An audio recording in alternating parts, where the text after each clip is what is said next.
Punjabi radio USA ਸੁਣ ਰਹੇ ਸਾਰੇ ਹੀ ਮਾਣਯੋਗ ਅਤੇ ਸਤਿਕਾਰਤ ਸਰੋਤਿਆਂ ਨੂੰ ਪਿਆਰ ਸਤਿਕਾਰ ਸਹਿ ਨਿੱਘੀ ਜਿਹੀ ਸਤਿ ਸ੍ਰੀ ਅਕਾਲ। ਸਭ ਨੂੰ ਜੀ ਨੂੰ ਆਖਦੇ ਹਾਂ। ਸੋ ਤੇ ਪ੍ਰੋਗਰਾਮ ਦੇ ਵਿੱਚ ਆਪ ਸਭ ਦਾ ਨਿੱਘਾ ਸਵਾਗਤ ਹੈ। ਪ੍ਰੋਗਰਾਮ ਲੈ ਕੇ ਹਾਜ਼ਰ ਹੋ ਚੁੱਕੇ ਹਾਂ ਜੀ ਆਪਾਂ ਇਸ ਮੌਕੇ ਅਪਡੇਟ ਕੈਲੀਫੋਰਨੀਆ। ਮੈਂ ਰਾਜਕਨਵੀਰ ਸਿੰਘ, ਮੇਰੇ ਨਾਲ ਜੁੜ ਚੁੱਕੇ ਨੇ ਹਰਜੋਤ ਸਿੰਘ ਖਾਲਸਾ ਜੀ। ਸਵਾਗਤ ਹੈ, ਸਤਿ ਸ੍ਰੀ ਅਕਾਲ। ਸਤਿ ਸ਼੍ਰੀ ਅਕਾਲ, ਧੰਨਵਾਦ ਜੀ ਆਇਆਂ ਨੂੰ। ਪੰਜਾਬੀ ਰੇਡੀਓ USA ਦੇ ਜਿੰਨੇ ਵੀ ਸਰੋਤੇ ਸਾਡੇ ਸਾਰੇ ਹੀ AM ਸਟੇਸ਼ਨ, FM ਸਟੇਸ਼ਨ, ਘਰਾਂ ਦੇ ਵਿੱਚ ਰੇਡੀਓ ਸੈਟਸ ਦੇ ਰਾਹੀਂ, ਟੈਲੀਫੋਨ ਦੇ ਰਾਹੀਂ, ਫੇਸਬੁੱਕ, YouTube ਤੇ ਲਾਈਵ ਦੇਖ ਰਹੇ ਹੋ, ਸੁਣ ਰਹੇ ਹੋ, ਸਾਰਿਆਂ ਨੂੰ ਜੀ ਆਇਆਂ ਨੂੰ ਤੇ ਬਹੁਤ ਹੀ ਪਿਆਰ ਤੇ ਸਤਿਕਾਰ ਭਰੀ ਸਤਿ ਸ੍ਰੀ ਅਕਾਲ। ਸਰੋਤਿਓ, ਅੱਜ ਅਗਸਤ ਦੀ 22 ਤਰੀਕ ਆ, ਦਿਨ ਸੋਮਵਾਰ ਆ। ਤੁਹਾਡੇ ਲਈ ਸ਼ਾਮ ਦਾ ਅਪਡੇਟ ਕੈਲੀਫੋਰਨੀਆ ਪ੍ਰੋਗਰਾਮ ਲੈ ਕੇ ਹਾਜ਼ਰ ਹੋਏ ਹਾਂ। ਸਾਡੇ ਅੱਜ ਦੇ ਪ੍ਰੋਗਰਾਮ ਦੇ ਸਪਾਂਸਰ ਨੇ ਖਾਲਸਾ ਇੰਸ਼ੋਰੈਂਸ ਏਜੰਸੀ, ਜਿਨ੍ਹਾਂ ਦੇ ਕੋਲੋਂ ਤੁਸੀਂ ਹਰ ਇੱਕ ਤਰੀਕੇ ਦੀ ਇੰਸ਼ੋਰੈਂਸ ਕਰਵਾ ਸਕਦੇ ਹੋ। ਇੰਸ਼ੋਰੈਂਸ ਬਾਰੇ ਪਤਾ ਕਰਨ ਲਈ ਕਾਲ ਕਰੋ 408-272-2500 4082722500। Terkiana immigration law firm, immigration ਦਾ ਹੋਵੇ ਕਿਸੇ ਵੀ ਤਰੀਕੇ ਦਾ ਕੰਮ, ਕਾਲ ਅਟਰਨੀ ਜੇ ਟੇਰਕੀਆਣਾ 415-909-0503।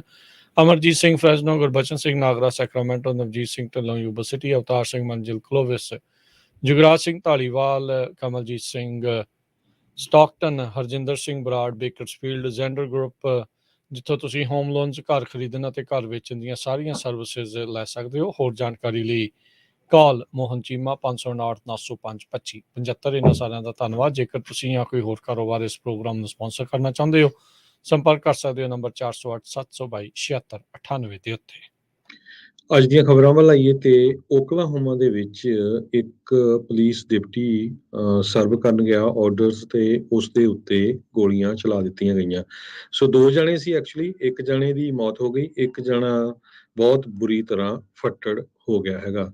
ਜੋ ਡਿਪਟੀ ਨੂੰ ਸ਼ਾਟ ਕੀਤਾ ਗਿਆ ਹੈਗਾ, ਓਕਲਾਹੋਮਾ ਕਾਉਂਟੀ ਸ਼ੈਰਿਫ ਆਫਿਸ ਨੇ ਉਸ ਨੂੰ ਆਇਡੈਂਟੀਫਾਈ ਕੀਤਾ ਹੈ ਸਰਜੈਂਟ ਬੌਬੀ ਸਵਾਰਸ।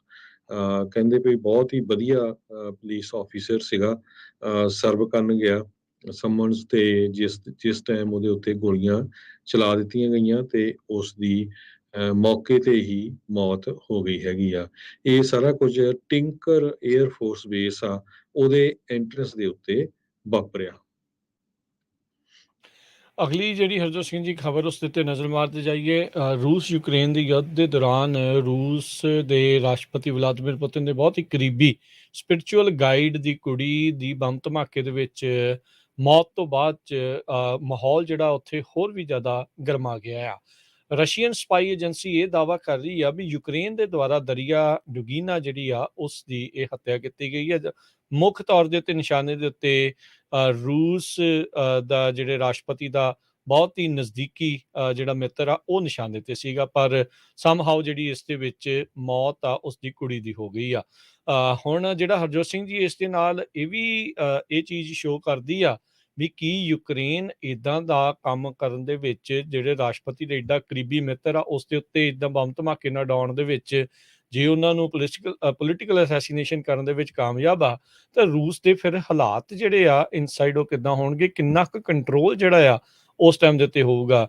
ਯੂਕਰੇਨ ਤਾਂ ਭਾਵੇਂ ਪੱਟਾਂ ਤੇ ਥਾਪੀਆਂ ਮਾਰ ਕੇ ਇਸ ਬੰਬ ਧਮਾਕੇ ਦੀ ਲੈ ਵੀ ਲਵੇ, ਆਪਣੇ ਜ਼ਿੰਮੇਵਾਰੀ ਵੀ ਲੈ ਲਵੇ, ਲੈ ਵੀ ਗੱਲ ਹੀ ਕੋਈ ਨਹੀਂ, ਅਸੀਂ ਇਹ ਕਰਤਾ ਆ, ਪਰ ਰੂਸ ਦੇ ਆਪਣੇ ਹੀ ਕਿਤੇ ਨਾ ਕਿਤੇ ਹਰਜੋਤ ਸਿੰਘ ਜੀ ਵੀ ਅਸੀਂ ਤਾਂ ਯੂਕਰੇਨ ਦੇ ਵਿੱਚ ਜਾ ਕੇ ਇੰਨਾ ਕਬਜ਼ਾ ਕਰੀ ਬੈਠੇ ਹਾਂ, ਉਹਨਾਂ ਦੇ ਉੱਥੇ ਆ ਕੇ ਜੇ ਉਹ ਮਾਰ ਜਾਣ ਤਾਂ ਇੱਕ ਵੱਡੀ ਚਿੰਤਾ ਜਿਹੜੀ ਆ ਰੂਸ ਵਾਸਤੇ ਜਿਹੜੀ ਉਹ ਰਹੂਗੀ। ਰਸ਼ੀਅਨ ਮੀਡੀਆ ਰਿਪੋਰਟਸ ਕੁਝ ਜਿਹੜੀਆਂ ਇਹ ਦਾਅਵਾ ਕਰਦੀਆਂ ਜਿਹੜਾ ਅਲੈਗਜ਼ੈਂਡਰ ਡੁਗਿਨ ਆ ਉਹੀ ਇਸ ਦਾ ਜਿਹੜਾ ਮੇਨ ਟਾਰਗੇਟ ਸੀਗਾ ਬਲਾਸਟ ਦਾ, ਪਰ ਉਸ ਟਾਈਮ ਉਹ ਉੱਥੇ ਨਾ ਹੋ ਕਰਕੇ ਉਸ ਦੀ ਕੁੜੀ ਆ ਉਹ ਇਸ ਬੰਬ ਧਮਾਕੇ ਦੀ ਵਿਕਟਮ ਜਿਹੜੀ ਆ ਪੀੜਤ ਬਣ ਗਈ। ਜੀ, ਅਗਲੀ ਖਬਰ ਵੱਲ ਚਲੀਏ। ਇੱਕ ਕ੍ਰਿਮੀਨਲ ਗਰੁੱਪ ਨੂੰ ਅਰੈਸਟ ਕੀਤਾ ਗਿਆ ਹੈ ਜੋ ਕਿ ਚਿਲੀ ਮੁਲਕ ਨੂੰ ਬਿਲੋਂਗ ਕਰਦੇ ਆ, ਪਰ ਉਹ ਅਮਰੀਕਾ ਦੇ ਵਿੱਚ ਕੈਲੀਫੋਰਨੀਆ ਤੋਂ ਲੈ ਕੇ ਯੂਟਾ ਤੱਕ ਕਾਰਾਂ ਨੂੰ ਬ੍ਰੇਕ ਇਨ ਕਰਦੇ ਸੀ। ਉਹਦੇ ਵਿੱਚੋਂ ਸਮਾਨ ਚੋਰੀ ਕਰਦੇ ਸੀ। ਅਮਰੀਕਨ ਫੋਰਕ ਏਰੀਏ ਦੇ ਵਿੱਚ ਇਹਨਾਂ ਨੂੰ ਅਰੈਸਟ ਕੀਤਾ ਗਿਆ ਆ, ਜਦੋਂ ਇੱਕ ਡਿਸਪੈਚਰ ਨੂੰ 911 ਤੇ ਕਾਲ ਗਈ ਵੀ ਮੇਰੀ ਕਾਰ ਨੂੰ ਬ੍ਰੇਕ ਕਰਕੇ ਦੂਸਰੀ ਕਾਰ ਦੇ ਵਿੱਚ ਲੋਕ ਭੱਜ ਰਹੇ ਹੈਗੇ ਆ।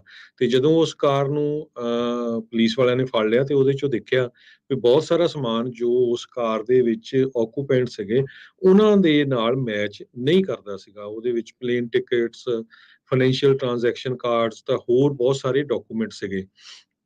ਬਾਅਦ ਦੇ ਵਿੱਚ ਜਦੋਂ ਉਹਨਾਂ ਦੀ ਇਨਵੈਸਟੀਗੇਸ਼ਨ ਹੋਈ ਤੇ ਫਿਰ ਉਹਨਾਂ ਨੇ ਦੱਸਿਆ, ਇੱਕ ਉਹਨਾਂ 'ਚ ਲੇਡੀ ਵੀ ਸੀ, ਵੀ ਮੈਂ ਕੈਲੀਫੋਰਨੀਆ ਦੇ ਵਿੱਚ ਇਸ ਗਰੁੱਪ ਨੂੰ ਮਿਲੀ ਸੀ ਤੇ ਅਸੀਂ ਫੇਕ ਆਇਡੈਂਟੀਫਿਕੇਸ਼ਨ ਕਾਰਡਸ ਦੇ ਉੱਤੇ ਹੀ ਜੋ ਕਾਰ ਰੈਂਟਲ ਲਈ ਹੈਗੀ ਆ ਤੇ ਅਸੀਂ ਕੈਲੀਫੋਰਨੀਆ, ਨਵਾਡਾ, ਸੇਂਟ ਜੋਰਜ, ਉਹ ਸਾਰੇ ਏਰੀਏ ਦੇ ਵਿੱਚ ਪਹਿਲਾਂ ਕਾਰਾਂ ਭੰਨੀਆਂ, ਉਹਨਾਂ ਦੇ ਵਿੱਚੋਂ ਜੋ ਸਮਾਨ ਆ ਜਿੰਨਾ ਵੀ ਚੋਰੀ ਕਰ ਸਕਦੇ ਆ ਉਹ ਕੀਤਾ ਤੇ ਫਿਰ ਉਹ ਯੂਟਾ ਵੱਲ ਨੂੰ ਜਾ ਰਹੇ ਸੀ। ਰਿਕਾਰਡੋ ਐਂਟੋਨੀਓ ਰੀਫੋ 52 ਸਾਲਾਂ ਦਾ, ਰਿਆਜ਼ਾ ਲੀ ਗੋਂਜ਼ਾਲਸ ਸਿਰਡਾ 30 ਸਾਲਾਂ ਦਾ, ਲੂਇਸ ਫਲੀਪੇ ਸਰਡਾ ਡੇ ਲਾ ਪੁਇੰਟ 31 ਸਾਲਾਂ ਦਾ, ਤਿੰਨੇ ਚਿਲੀ ਮੁਲਕ ਨੂੰ ਬਿਲੋਂਗ ਕਰਦੇ ਹੈਗੇ। ਹੁਣ ਇਹਨਾਂ ਨੂੰ ਯੂਟਾ ਦੀ ਜੇਲ੍ਹ ਦੇ ਵਿੱਚ ਰੱਖ ਲਿਆ ਹੈਗਾ।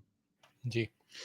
ਕੈਲੀਫੋਰਨੀਆ ਦੇ ਗਵਰਨਰ ਗੈਵਿਨ ਨਿਊਸਮ ਉਹਨਾਂ ਨੇ ਅੱਜ ਇੱਕ ਉਸ ਬਿੱਲ ਨੂੰ ਵੀਟੋ ਜਿਹੜਾ ਉਹ ਕਰ ਦਿੱਤਾ, ਜਿਸ ਨੂੰ ਇੱਥੋਂ ਦੀ ਜਿਹੜੀ ਲੈਜਿਸਲੇਟਿਵ ਅਸੈਂਬਲੀ ਉਸਨੇ ਪਾਸ ਕਰਕੇ ਘੱਲਿਆ ਸੀਗਾ, SB 57 ਬਿੱਲ।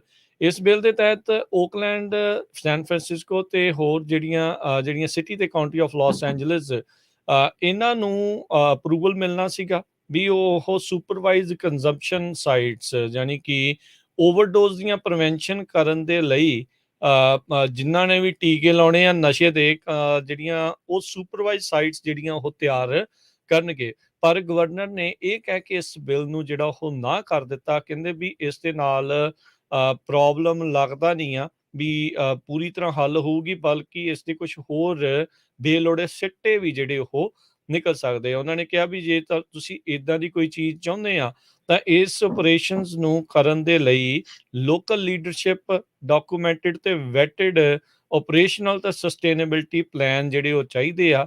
ਇਸ ਲਈ ਉਹਨਾਂ ਨੇ ਇਸ ਬਿੱਲ ਨੂੰ ਹੁਣ ਵੀਟੋ ਕਰਕੇ ਵਾਪਸ ਜਿਹੜਾ ਆ ਉਹ ਘੱਲ ਦਿੱਤਾ ਆ। ਸੈਨੇਟਰ ਸਕਾਟ ਵੀਨਰ ਜਿਹੜੇ ਕਿ ਆਥਰ ਹੈਗੇ ਆ ਇਸ ਬਿੱਲ ਦੇ, ਉਹਨਾਂ ਨੇ ਕਿਹਾ ਵੀ ਕੈਲੀਫੋਰਨੀਆ ਦੇ ਵਿੱਚ ਓਵਰਡੋਜ਼ ਕ੍ਰਾਈਸਿਸ ਜਿਹੜਾ ਉਹ ਚੱਲ ਰਿਹਾ ਆ ਤੇ ਕਹਿੰਦੇ ਵੀ ਕੋਵਿਡ ਦੇ ਕਰਕੇ ਇਹ ਕ੍ਰਾਈਸਿਸ ਹੋਰ ਵੀ ਮਾੜੀ ਜਿਹੜਾ ਰੂਪ ਆ ਉਹ ਲੈ ਗਿਆ। 2011 ਤੋਂ ਡਰੱਗ ਓਵਰਡੋਜ਼ ਕੈਲੀਫੋਰਨੀਆ ਦੇ ਵਿੱਚ ਐਕਸੀਡੈਂਟਲ ਡੈਥ ਦਾ ਇਸ ਟਾਈਮ ਵੱਡਾ ਕਾਰਨ ਜਿਹੜਾ ਉਹ ਬਣ ਰਿਹਾ ਆ ਅਡਲਟਸ ਦੇ ਲਈ। ਤੇ 2020 ਦੇ ਵਿੱਚ ਕਹਿੰਦੇ ਵੀ ਓਵਰਡੋਜ਼ ਦੇ ਜਿਹੜੇ ਰੇਟਸ ਆ ਉਹ ਡਬਲ ਹੋ ਗਏ ਸੀ ਅਮਰੀਕਨ ਮੈਡੀਕਲ ਐਸੋਸੀਏਸ਼ਨ ਦੇ ਜਰਨਲ ਦੇ ਜਿਹੜਾ ਉਹ ਮੁਕਾਬਲੇ। ਪਰ ਇਹ ਜਿਹੜੀਆਂ ਸਾਈਟਸ, ਉਹਨਾਂ ਦਾ ਕਹਿੰਦੇ ਵੀ ਸਾਡਾ ਮਕਸਦ ਸੀਗਾ ਵੀ ਇਹ ਕਰਨ ਦੇ ਲਈ ਵੀ ਹਾਈਜੈਨਿਕ ਸਪੇਸ ਹੋਊਗੀ, ਟ੍ਰੇਨਡ ਸਟਾਫ ਹੋਊਗਾ ਤੇ ਤੁਹਾਨੂੰ ਅਸੀਂ ਨਸ਼ੇ ਦੇ ਟੀਕੇ ਬੇਸਿਕਲੀ ਉੱਥੇ ਲਾਉਣ ਦੇ ਲਈ ਥਾਂ ਦੇਵਾਂਗੇ। ਪਰ ਅੱਜ ਗਵਰਨਰ ਨਿਊਸਮ ਨੇ ਇਸ ਪਲਾਨ ਦੇ ਉੱਤੇ ਲੀਕ ਫੇਰ ਦਿੱਤੀ ਹੈ। ਕਹਿੰਦੇ ਵੀ ਇਦਾਂ ਦਾ ਕੰਮ ਅਜੇ ਹਾਲ ਦੀ ਘੜੀ ਤਾਂ ਅਸੀਂ ਨਹੀਂ ਕਰਨ ਵਾਲੇ। ਕੈਲੀਫੋਰਨੀਆ ਦੇ ਗਵਰਨਰ ਗੈਵਨ ਨਿਊਸਮ ਬਹੁਤ ਲੰਮੇ ਸਮੇਂ ਤੋਂ ਕਹਿ ਰਿਹਾ ਵੀ ਮੈਂ ਇਸ ਚੀਜ਼ ਦਾ ਹਾਮੀ ਹੈਗਾ ਆ, ਪਰ ਰੀਸੈਂਟਲੀ ਪ੍ਰੈਜ਼ੀਡੈਂਟ ਜੋ ਬਾਈਡਨ ਉਹਨਾਂ ਦੀ ਹੈਲਥ ਨੂੰ ਲੈ ਕੇ ਤੇ ਕਮਲਾ ਹੈਰਿਸ ਦੀ ਪੋਪੂਲੈਰਿਟੀ ਬਹੁਤ ਡਾਊਨ ਗਈ ਆ, ਉਹਨੂੰ ਲੈ ਕੇ ਬਹੁਤ ਸਾਰੇ ਲੋਕ ਇਹ ਕਿਆਸ ਰਾਈਆਂ ਲਾ ਰਹੇ ਆ ਵੀ ਗਵਰਨਰ ਗੈਵਨ ਨਿਊਸਮ ਪ੍ਰੈਜ਼ੀਡੈਂਸ਼ੀਅਲ ਕੈਂਡੀਡੇਟ ਹੋਣਗੇ ਸੰਨ 2024 ਦੇ ਵਿੱਚ। ਸੋ ਉਸ ਨੂੰ ਹੀ ਦੇਖਦੇ ਹੋਏ ਕਹਿੰਦੇ ਵੀ ਗਵਰਨਰ ਗੈਵਨ ਨਿਊਸਮ ਨੇ ਇਸ ਦੇ ਉੱਤੇ ਸਾਈਨ ਕਰਨ ਤੋਂ ਨਾ ਕਰ ਦਿੱਤੀ ਆ, ਕਿਉਂਕਿ ਪਿਛਲੇ ਦਿਨਾਂ ਦੇ ਵਿੱਚ ਰਿਪੋਰਟ ਆਈ ਸੀ ਓਪੀਅਡ ਤੇ ਡਰੱਗ ਨੂੰ ਲੈ ਕੇ ਮੌਤਾਂ ਦੀ ਗਿਣਤੀ ਦੇ ਵਿੱਚ ਬਹੁਤ ਜ਼ਿਆਦਾ ਵਾਧਾ ਹੋਇਆ ਹੈ। ਸੋ ਈਵਨ ਸੈਨ ਫਰਾਂਸਿਸਕੋ ਦੀ ਮੇਅਰ ਲੰਡਨ ਬਰੀਡ ਨੇ ਵੀ ਇਹਦਾ ਵਿਰੋਧ ਕੀਤਾ ਹੈਗਾ। Laura Thomas, director of HIV ਤੇ ਹਾਰਮ ਰਿਡਕਸ਼ਨ ਪਾਲਿਸੀ ਜੋ ਸੈਨ ਫਰਾਂਸਿਸਕੋ ਏਡਸ ਫਾਊਂਡੇਸ਼ਨ ਦੇ ਆ, ਉਹਨਾਂ ਨੇ ਵੀ ਇਹ ਕਿਹਾ ਭਈ ਗਵਰਨਰ ਨੂੰ ਇਹ ਸਾਈਨ ਕਰਨੇ ਚਾਹੀਦੇ ਸੀਗੇ। ਤੇ ਇਹ ਇੱਕ ਇਸ ਦੇ ਨਾਲ ਕਰਨ ਦੇ ਨਾਲ ਕਹਿੰਦੇ ਭਈ ਜੋ ਰਿਪਬਲਿਕਨਸ ਆ ਉਹ ਗਵਰਨਰ ਦੀ ਪ੍ਰੇਜ਼ ਕਰ ਰਹੇ ਹੈਗੇ ਆ। ਜੀ, ਅਗਲੀ ਅਗਲੀ ਖਬਰ ਵੱਲ ਜਿਹੜੀ ਗੱਲ ਚੱਲੀਏ ਕਰ ਜਾਈਏ ਜੀ ਜੀ। ਹਰਜੋਤ ਸਿੰਘ ਜੀ। ਤੇ ਕਹਿੰਦੇ ਵੀ ਕੈਲੀਫੋਰਨੀਆ ਦੇ ਵਿੱਚ ਜੇ ਪੂਰੀ ਦੁਨੀਆ, ਪੂਰੇ ਅਮਰੀਕਾ ਦੀ ਗੱਲ ਕਰਦੇ ਜਾਈਏ, ਸਭ ਤੋਂ ਵੱਧ ਪੀਚ ਉਹ ਕੈਲੀਫੋਰਨੀਆ ਦੇ ਵਿੱਚ ਉਗਾਏ ਜਾਂਦੇ ਆ। ਅਗਸਤ ਮਹੀਨੇ ਨੂੰ ਨੈਸ਼ਨਲ ਪੀਚ ਮੰਥ ਕਰਕੇ ਜਾਣਿਆ ਜਾਂਦਾ ਆ। ਕੈਲੀਫੋਰਨੀਆ ਪੂਰੀ ਅਮਰੀਕਾ ਦਾ 75% ਪੀਚ ਨੂੰ ਗਰੋ ਕਰਦਾ ਹੈਗਾ। ਫ੍ਰਿਜ਼ਨੋ ਕਾਉਂਟੀ ਫਾਰਮ ਬਿਊਰੋ ਦੇ CEO ਰਾਇਨ ਜੈਕਬਸਨ ਉਹਨਾਂ ਨੇ ਦੱਸਿਆ ਹੈਗਾ। According to farm bureau peaches central valley ਦੇ ਵਿੱਚ ਟੌਪ ਦੀਆਂ 10 ਕ੍ਰੌਪਸ ਦੇ ਵਿੱਚੋਂ ਇੱਕ ਕ੍ਰੌਪ ਹੈਗੀ ਆ, ਜੋ ਕਿ ਸਭ ਤੋਂ ਵੱਧ ਇਕੋਨਮੀ ਨੂੰ ਤੇ ਵਰਕਫੋਰਸ ਨੂੰ ਕੰਟਰੀਬਿਊਟ ਕਰਦੀ ਆ ਫ੍ਰਿਜ਼ਨੋ ਕਾਉਂਟੀ ਦੇ ਵਿੱਚ। ਚਾਹੇ ਉਹ ਹੁਣ ਕਹਿੰਦੇ ਵੀ ਪੀਚਜ਼ ਹੋਣ, ਚਾਹੇ ਉਹ ਪਲਮ ਹੋਣ, ਨੈਕਟਰੀਨਸ ਹੋਣ, ਨੇਸ਼ਨ ਦੇ ਵਿੱਚ ਪੂਰੇ USA ਦੇ ਵਿੱਚ ਤੁਹਾਡੀਆਂ ਪਲੇਟ ਦੇ ਉੱਤੇ ਜਿਹੜੇ ਪਹੁੰਚਦੇ ਆ ਉਹ ਸਭ ਤੋਂ ਵੱਧ ਕੈਲੀਫੋਰਨੀਆ ਤੇ ਕੈਲੀਫੋਰਨੀਆ ਵਿੱਚੋਂ ਸੈਂਟਰਲ ਵੈਲੀ ਦੇ ਵਿੱਚ ਉਗਾਏ ਜਾਂਦੇ ਆ। ਆਲਦੋ ਜਾਰਜੀਆ ਜਿਹੜੀ ਸਟੇਟ ਆ 10.5 ਮਿਲੀਅਨ ਪਾਪੂਲੇਸ਼ਨ ਵਾਲੀ, ਉਸ ਨੂੰ ਦ ਪੀਚ ਸਟੇਟ ਕਰਕੇ ਜਿਹੜਾ ਉਹ ਜਾਣਿਆ ਜਾਂਦਾ, ਕਿਉਂਕਿ ਉਹਦੀ ਰੈਪੂਟੇਸ਼ਨ ਇਹ ਬਣੀ ਆ ਵੀ ਹਾਈਐਸਟ ਕੁਆਲਿਟੀ ਫਰੂਟ ਉੱਥੇ ਹੁੰਦਾ ਆ। ਪਰ ਜਿੱਦਾਂ ਹਰਜੋਤ ਜੀ ਨੇ ਦੱਸਿਆ ਵੀ ਕੈਲੀਫੋਰਨੀਆ ਦਾ ਪੀਚ ਫਿਰ ਵੀ ਸਭ ਤੋਂ ਵੱਧ ਕਈ ਥਾਵਾਂ ਦੇ ਉੱਤੇ ਜਿਹੜਾ ਉਹ ਪਹੁੰਚਦਾ ਹੈਗਾ ਆ। ਸੋ ਜਾਰਜੀਆ ਕਿਤੇ ਨਾ ਕਿਤੇ ਇਹ ਮਸ਼ਹੂਰ ਹੈਗਾ ਆ ਆਪਣੇ ਉੱਦਾਂ ਪੀਚਸ ਦੇ ਕੁਆਲਿਟੀ ਦੇ ਲਈ। ਅਗਲੀ ਜਿਹੜੀ ਹਰਜੋਤ ਸਿੰਘ ਜੀ ਗੱਲ ਕਰਦੇ ਜਾਈਏ, ਇਹ ਖਬਰਾਂ ਆ ਰਹੀਆਂ ਆ ਵੀ ਬਾਈਡਨ ਪ੍ਰਸ਼ਾਸਨ ਦੇ ਵਿੱਚ ਕਹਿੰਦੇ ਵੀ ਰੋਜ਼ਾਨਾ ਸਟੂਡੈਂਟ ਲੋਨ ਫॉरगिवनेस ਨੂੰ ਲੈ ਕੇ ਗੱਲਾਂ ਜਿਹੜੀਆਂ ਆ ਉਹ ਹੋ ਰਹੀਆਂ ਆ, ਤੇ ਕਹਿੰਦੇ ਵੀ ਇਹ ਕਿਆਸ ਰਹੀਆਂ ਨੇ ਵੀ ਅਗਲੇ ਹਫਤੇ ਜਾਂ ਉਸ ਤੋਂ ਕੁਝ ਚਿਰ ਬਾਅਦ ਕਿਤੇ ਨਾ ਕਿਤੇ ਇਸ ਉੱਤੇ ਜਲਦ ਫੈਸਲਾ ਆ ਸਕਦਾ ਆ। ਮੋਰਟੋਰੀਅਮ ਦੇ ਖਤਮ ਹੋਣ ਦੇ ਲਈ 2 ਹਫ਼ਤੇ ਦਾ ਸਮਾਂ ਬਾਕੀ ਆ। ਜਿਹੜੇ ਸਟੂਡੈਂਟ ਲੋਨ ਰੀਪੇਮੈਂਟ ਦੇ ਲਈ ਆ ਤੇ ਇੰਟਰਸਟ ਤੇ ਕਲੈਕਸ਼ਨ ਆ ਉਹ ਐਕਸਪਾਇਰ ਹੋ ਜਾਣੀ ਆ 2 ਹਫ਼ਤਿਆਂ ਦੇ ਬਾਅਦ। ਸੋ ਹੁਣ ਕਹਿੰਦੇ ਆ ਵੀ 31 ਅਗਸਤ ਤੋਂ ਪਹਿਲਾਂ ਮੇ ਵੀ ਜਿਹੜੇ US ਐਜੂਕੇਸ਼ਨ ਦੇ ਸਕੱਤਰ ਮਿਗਲ ਕਾਰਡੋਨਾ ਉਹ ਬਾਈਡਨ ਹੁਣਾਂ ਦੇ ਪ੍ਰਸ਼ਾਸਨ ਦੇ ਨਾਲ ਜਿਹੜੀ ਉਹ ਗੱਲਬਾਤ ਆ ਉਹ ਕਰ ਰਹੇ ਆ। ਹੁਣ ਕਿੰਨਾ ਕੁ ਲੋਨ ਮਾਫ ਹੋਊਗਾ ਇਹ ਦੇਖਣ ਵਾਲੀ ਗੱਲ ਰਹੂਗੀ। ਵਾਈਟ ਹਾਊਸ ਦੇ ਅਧਿਕਾਰੀ ਕਹਿੰਦੇ ਆ ਵੀ ਇਸ ਟਾਈਮ ਇਹ ਸੋਚ ਰਹੇ ਆ ਵੀ ਤਕਰੀਬਨ $10,000 ਤੱਕ ਦਾ ਸਟੂਡੈਂਟ ਡੈਟ ਕਿਸੇ ਵੀ ਬੋਰੋਵਰ ਦਾ ਉਸ ਨੂੰ ਸ਼ਾਇਦ ਮਾਫ ਕੀਤਾ ਜਾ ਸਕਦਾ ਹੈ। ਜਿਹੜੇ 1.25 ਲੱਖ ਜਾਂ 1.5 ਲੱਖ ਪਰ ਐਨਮ ਪਰ ਈਅਰ ਜਿਹੜੀ ਉਹਨਾਂ ਦੀ ਤਨਖਾਹ ਆ ਜੀ ਉਹਨਾਂ ਤੋਂ ਘੱਟ ਹੈਗੀ ਆ। CNBC ਨੇ ਇਸ ਦੇ ਉੱਤੇ ਜਿਹੜਾ ਉਹ ਰਿਪੋਰਟ ਕੀਤਾ ਸੀ। ਉੱਦਾਂ ਐਡਮਿਨਿਸਟ੍ਰੇਸ਼ਨ ਨੇ ਕੋਈ ਇਸ ਨੂੰ ਪੁਸ਼ਟੀ ਨਹੀਂ ਕੀਤੀ। ਸੋ ਰੀਪੇਮੈਂਟ ਫਰੀਜ਼ ਜਿਹੜੀ ਆ ਮਾਰਚ 2020 ਦੇ ਵਿੱਚ ਸ਼ੁਰੂ ਹੋਈ ਸੀ, ਇਸ ਨੂੰ 4 ਵਾਰੀ ਹੋਰ ਵਧਾਇਆ ਗਿਆ ਆ ਤੇ 31 ਅਗਸਤ 2022 ਨੂੰ ਇਹ ਹੁਣ ਐਕਸਪਾਇਰ ਹੋਣ ਜਾ ਰਹੀ ਆ। ਸੋ ਦੇਖੋ ਕੀ ਫੈਸਲਾ ਇਸ ਦੇ ਵਿੱਚ ਆਉਂਦਾ ਆ। ਹੁਣ ਤੱਕ US ਦੇ ਇਤਿਹਾਸ ਦੇ ਵਿੱਚ ਸਭ ਤੋਂ ਵੱਧ $32 ਬਿਲੀਅਨ ਦੇ ਜਿਹੜੇ ਲੋਨਸ ਆ ਉਹਨਾਂ ਨੂੰ ਮਾਫ ਕੀਤਾ ਗਿਆ ਆ। ਇਹਨਾਂ ਵਿੱਚ $13 ਬਿਲੀਅਨ ਦੇ ਸਟੂਡੈਂਟ ਲੋਨ ਉਹ ਵੀ ਆ ਜਿਨ੍ਹਾਂ ਦੇ ਵਿੱਚ ਬਹੁਤ ਸਾਰੀਆਂ ਅਜਿਹੀਆਂ ਯੂਨੀਵਰਸਿਟੀ ਇੰਸਟੀਚਿਊਟਸ ਜਿਨ੍ਹਾਂ ਨੇ ਬੋਰੋਵਰਸ ਨੂੰ ਸਟੂਡੈਂਟਸ ਨੂੰ ਇੱਕ ਹਿਸਾਬ ਦੇ ਨਾਲ ਧੋਖੇ ਦੇ ਨਾਲ ਉੱਥੇ ਪੜ੍ਹਾਈ ਜਿਹੜੀ ਉਹ ਕਰਵਾਈ ਸੀ ਉਹ ਵੀ ਸ਼ਾਮਲ ਹੈਗੇ ਆ। 40 ਮਿਲੀਅਨ ਅਮਰੀਕਨਸ ਇਸ ਟਾਈਮ ਸਟੂਡੈਂਟ ਲੋਨ ਦੇ ਭਾਰ ਹੇਠ ਨੇ। ਕੈਲੀਫੋਰਨੀਆ ਦੇ ਵਿੱਚ ਇੱਕ ਟੀਨ ਬੱਚੀ ਕਾਇਲੀ ਰੋਡਨੀ ਨਾਮ ਦੀ, ਜੋ ਕਾਫੀ ਲੰਮੇ ਸਮੇਂ ਤੋਂ ਮਿਸਿੰਗ ਸੀ, ਤੇ ਹੁਣ ਇਹ ਪਤਾ ਚੱਲ ਰਿਹਾ ਹੈ ਵੀ ਉਸ ਦੀ ਬੋਡੀ ਜਿਹੜੀ ਆ ਇੱਕ ਲੇਕ ਦੇ ਵਿੱਚੋਂ ਮਿਲੀ ਹੈਗੀ ਆ। ਨਾਰਦਰਨ ਕੈਲੀਫੋਰਨੀਆ ਦੇ ਇੱਕ ਰਿਜ਼ਰਵਾਇਰ ਦੇ ਵਿੱਚ ਸੋਨਾਰਸ ਲਾਏ ਗਏ ਸੀ। ਉਹਨਾਂ ਦੇ ਮੁਤਾਬਕ 14 ਫੁੱਟ ਡੂੰਘੀ ਇੱਕ ਕਾਰ ਡਿੱਗੀ ਹੋਈ ਸੀ, ਜੋ ਕਾਰ ਦੇ ਉੱਤੇ ਲਾਇਸੈਂਸ ਪਲੇਟ ਆ ਉਹ ਸੇਮ ਰੋਡਨੀ ਦੀ ਜੋ ਵਹੀਕਲ ਸੀ 2013 ਦੀ ਹੋਂਡਾ CRV ਉਹਨੂੰ ਮੈਚ ਕਰਦਾ ਹੈਗਾ। ਵੀਡੀਓ ਫੁਟੇਜ ਡਿਸਪਲੇ ਕੀਤੀ ਗਈ ਸੀ ਡਾਈਵ ਟੀਮ ਵੱਲੋਂ ਲਾਈਵ ਸਟ੍ਰੀਮ ਕਰਕੇ, ਜੋ ਰੋਡਨੀ ਦੀ ਵਹੀਕਲ ਸੀ ਉਹਦਾ ਲਾਇਸੈਂਸ ਪਲੇਟ। ਸੋ ਇੱਥੋਂ ਇਹ ਪਤਾ ਚੱਲਦਾ ਵੀ ਉਸ ਦੀ ਜਿਹੜੀ ਆ ਮੌਤ ਵੀ ਉਹ ਇਸੇ ਹੀ ਲੇਕ ਦੇ ਵਿੱਚ ਹੋਈ ਹੈਗੀ ਆ। ਜੀ ਜੀ।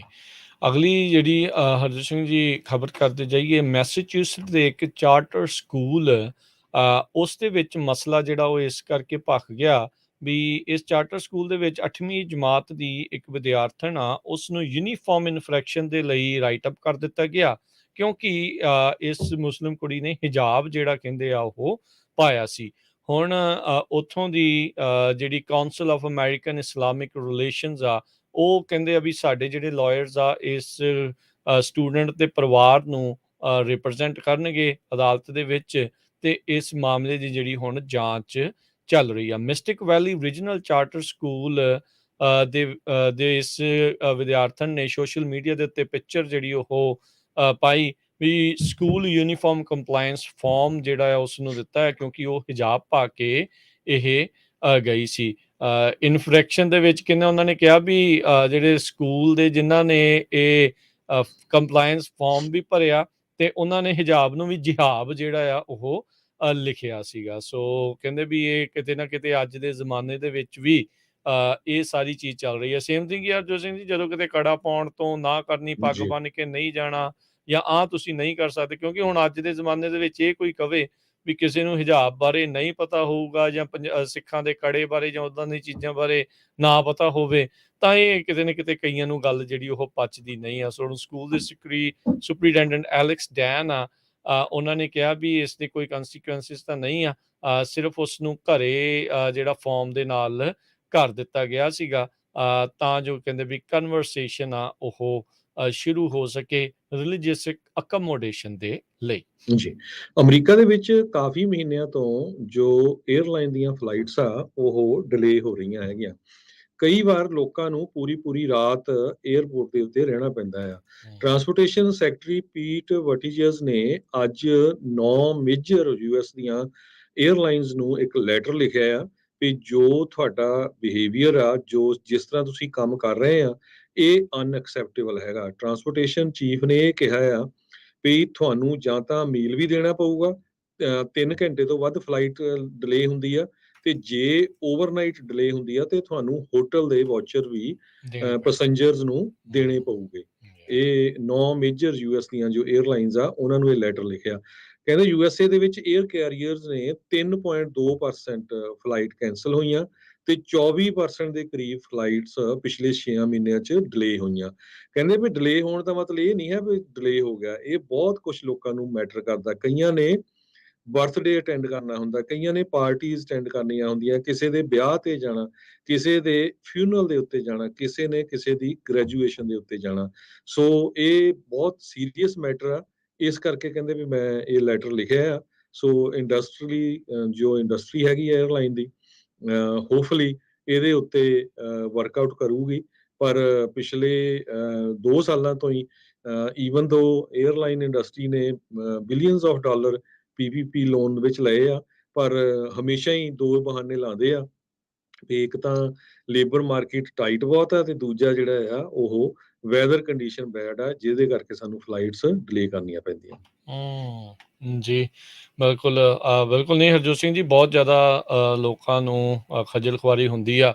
Billions of dollar tax payer money ਦੀ ਇਹਨਾਂ ਨੂੰ ਕਿੰਨੀ ਵਾਰੀ ਜਿਹੜੀ ਉਹ ਮਿਲ ਚੁੱਕੀ ਆ। ਕੋਵਿਡ ਦੇ ਦੌਰਾਨ ਵੀ ਜਿਹੜੇ ਉਹ ਮਿਲੇ, ਵੀ ਨੌਕਰੀ ਦੇ ਉੱਤੇ ਲੋਕ ਹੀ ਰੱਖਣ, ਪਰ ਹੌਲੀ ਹੌਲੀ ਲੋਕ ਵੀ ਜਿਹੜੇ ਆ ਉਹ ਅਨਇੰਪਲੋਇਮੈਂਟ ਦੇ ਕਰਕੇ, ਹੋਰ ਕਈ ਕਾਰਨਾਂ ਕਰਕੇ ਜਿਹੜੇ ਉਹ ਛੱਡ ਗਏ। ਹੁਣ ਇਹਨਾਂ ਦੇ ਬੰਦੇ ਨੇ ਪੂਰੇ, ਫਲਾਈਟਾਂ ਕਈ ਵਾਰੀ ਓਵਰ ਬੁੱਕ ਨੇ ਤੇ ਲੋਕ ਕਾਫੀ ਤੰਗ ਪਰੇਸ਼ਾਨ ਇਸ ਦੇ ਵਿੱਚ ਜਿਹੜੇ ਹੁੰਦੇ ਆ। ਸੋ ਭਾਈ ਜਿੰਨਾ ਚੱਲਣਗੇ ਇੱਦਾਂ ਬੈਟਰ ਆ। ਅਗਲਿਆਂ ਨੂੰ ਹੋਊਗਾ ਵੀ ਸਾਨੂੰ ਜ਼ਿਆਦਾ ਸਪੈਂਡ ਕਰਨੇ ਪੈਣੇ ਆ 에ਅਰਲਾਈਨਸ ਨੂੰ, ਤਾਂ ਫਿਰ ਓਬਵੀਅਸਲੀ ਜਿਹੜਾ ਹਰਜੋਤ ਸਿੰਘ ਜੀ ਫਿਰ ਸਿੱਧੇ ਹੋ ਕੇ ਜਿਹੜਾ ਥੋੜਾ ਉਹ ਚੱਲਣਗੇ। ਸਮਾਂ ਵੀ ਆਪਣੇ ਪ੍ਰੋਗਰਾਮ ਦਾ ਸਮਾਪਤੀ ਤੇ ਆ, ਤੇ ਜਾਣ ਤੋਂ ਪਹਿਲਾਂ ਅੱਜ ਦੀ ਜਿਹੜੇ ਸਟਾਕ ਮਾਰਕੀਟ ਦੇ ਵੀ ਜੇ ਹਾਲਾਤ ਦੱਸਦੇ ਜਾਈਏ ਤਾਂ ਅੱਜ ਕਾਫੀ ਬੈਡ ਡੇ ਇਨਵੈਸਟਰਸ ਦੇ ਲਈ ਜਿਹੜਾ ਹੋ ਰਿਹਾ। ਡਾਓ ਜੋਨਸ ਅੱਜ 600 ਤੇ 43 ਪੁਆਇੰਟ ਤਕਰੀਬਨ 2% ਡਿੱਗ ਗਿਆ, 33,000 ਤੇ 64 ਦੇ ਉੱਤੇ ਜਿਹੜਾ ਉਹ ਬੰਦ ਹੋਇਆ। S&P ਦੇ ਵਿੱਚ ਵੀ 2% ਤੋਂ ਵੱਧ ਦੀ ਗਿਰਾਵਟ ਹੋਈ, 90 ਪੁਆਇੰਟ ਡਿੱਗ ਕੇ 4138 ਤੇ। ਨੈਸਡੈਕ 2.5% ਡਿੱਗ ਕੇ 300 ਤੇ 24 ਪੁਆਇੰਟ 12,381 ਤੇ ਬੰਦ ਹੋਇਆ। ਸੋਨੇ ਦਾ ਭਾਅ $1751 ਪ੍ਰਤੀ ਆਉਂਸ, ਕੱਚੇ ਤੇਲ ਦੀ ਕੀਮਤ $90 ਪ੍ਰਤੀ barrel, 10 year yield 3.02%। Crypto currencies 'ਚ ਬਿਟਕੋਇਨ 21,303 ਤੇ ਇਥੀਰੀਅਮ $1,620 ਦੇ ਬਰਾਬਰ ਚੱਲ ਰਿਹਾ ਹੈ। ਜੀ ਸੋ ਬਿਲਕੁਲ ਇਹ ਸਾਰਾ ਕੁਝ ਇਸ ਕਰਕੇ ਹੋਇਆ ਕਿਉਂਕਿ ਲੋਕ ਸੋਚ ਰਹੇ ਆ ਵੀ ਫੈਡਰਲ ਰਿਜ਼ਰਵ ਬੋਰਡ ਸਤੰਬਰ ਮਹੀਨੇ ਦੀ ਮੀਟਿੰਗ ਦੇ ਵਿੱਚ 75 ਬੇਸਿਸ ਪੁਆਇੰਟ ਇੰਟਰਸਟ ਰੇਟ ਵਧਾਉਣ ਜਾ ਰਿਹਾ ਆ। ਜੂਨ ਮਹੀਨੇ ਦੇ ਵਿੱਚ ਵੀ 3 ਕੁਆਰਟਰਸ ਵਧਾਏ ਗਏ ਸੀ, ਜੁਲਾਈ ਦੇ ਵਿੱਚ ਵੀ, ਤੇ ਹੁਣ ਤੀਜੀ ਵਾਰੀ ਫੇਰ 75 ਬੇਸਿਸ ਪੁਆਇੰਟ ਇਨਕਰੀਜ਼ ਹੋਣਾ, ਜਿਹਨੂੰ ਦੇਖ ਕੇ ਜੋ ਮਾਰਕੀਟ ਆ ਉਹ 'ਚ ਬਹੁਤ ਵੱਡੀ ਹਿਲਜੁਲ ਹੋਈ ਹੈਗੀ ਆ। ਤੇ ਅੱਜ ਲੋਕਾਂ ਨੇ ਹਜ਼ਾਰਾਂ ਲੱਖਾਂ ਡਾਲਰ ਆਪਣੇ ਸਟਾਕ ਮਾਰਕੀਟ ਦੇ ਵਿੱਚ ਲੂਜ਼ ਕੀਤੇ ਆ। ਤੇ ਦੂਜਾ ਵੱਡਾ ਕਾਰਨ ਹੁਣ ਰਿਸੈਸ਼ਨ ਦਾ ਕਲੀਅਰਲੀ ਦਿਸਣਾ ਸ਼ੁਰੂ ਹੋ ਗਿਆ ਆ। ਕਹਿੰਦੇ ਵੀ ਕੈਲੀਫੋਰਨੀਆ ਦੇ ਵਿੱਚ ਜੁਲਾਈ ਮਹੀਨੇ 'ਚ 12% ਘੱਟ ਰੈਵਨਿਊ ਕੈਲੀਫੋਰਨੀਆ ਸਟੇਟ ਵੱਲੋਂ ਇਕੱਠਾ ਹੋਇਆ ਆ। ਸੋ ਇਹ ਤੋਂ ਲੱਗਦਾ ਆ ਵੀ ਟੈਕ ਲੇ-ਆਫਸ ਨੇ ਬਹੁਤ ਜ਼ਿਆਦਾ ਹਿੱਟ ਕੀਤਾ ਹੈਗਾ, ਕਿਉਂਕਿ ਉੱਥੋਂ ਜਿਹੜੇ ਰੈਵਨਿਊ ਆ ਇਹ ਸਟੇਟ ਨੂੰ ਕਾਫੀ ਜ਼ਿਆਦਾ ਆਉਂਦਾ ਸੀ। ਸੋ 12% ਦੇ ਕਰੀਬ ਘਟਿਆ ਹੈਗਾ। ਸੋ ਇਸੇ ਤਰ੍ਹਾਂ ਜੇ US ਡਾਲਰ ਦੀ ਗੱਲ ਕਰਦੇ ਜਾਈਏ, ਆਪਣੇ ਗੁਆਂਢੀ ਮੁਲਕ ਕੈਨੇਡਾ ਦੇ $1 ਤੇ 30 ਸੈਂਟ ਦੇ ਬਰਾਬਰ ਆ US ਦਾ $1, ਤੇ ਇੰਡੀਆ ਦੇ 79 ਰੁਪਏ ਤੇ 88 ਪੈਸੇ ਦੇ ਬਰਾਬਰ ਆ। ਜੀ, ਇੱਥੇ ਹੀ ਸਾਡੇ ਪ੍ਰੋਗਰਾਮ ਦੀ ਹੁਣ ਸਮਾਪਤੀ ਹੈ। ਮੇਰੇ ਰਾਜਕਨਵੀਰ ਸਿੰਘ ਵੱਲੋਂ ਤੁਹਾਨੂੰ ਸਾਰਿਆਂ ਨੂੰ ਪਿਆਰ ਸਤਿਕਾਰ, ਨਿੱਘੀ ਜਿਹੀ ਸਤਿ ਸ੍ਰੀ ਅਕਾਲ। ਜਿਉਂਦੇ ਵਾਸਤੇ ਰਹੋ, ਹੱਸਦੇ ਖੇਲਦੇ ਰਹੋ, ਸੁਣਦੇ ਰਹੋ ਜੀ Punjabi radio radio US। USA।